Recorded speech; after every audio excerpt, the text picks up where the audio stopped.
I'll be showing you how to add a user to a project within Procore. First, we will navigate to the directory tool.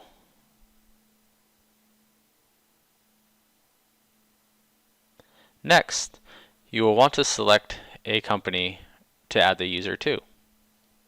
In this practice, we'll be using EI Dynamics Incorporated.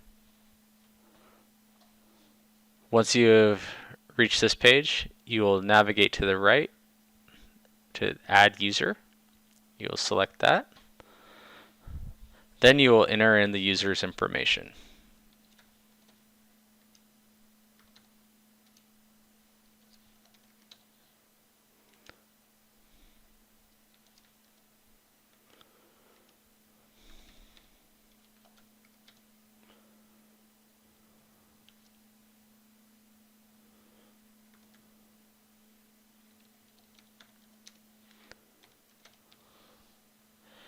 Once you have entered their email, you will select their permissions. For a subcontractor, we will be selecting external subcontractor.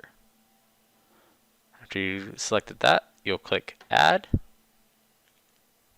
and the user has been successfully added to the project. This concludes the training. Thank you.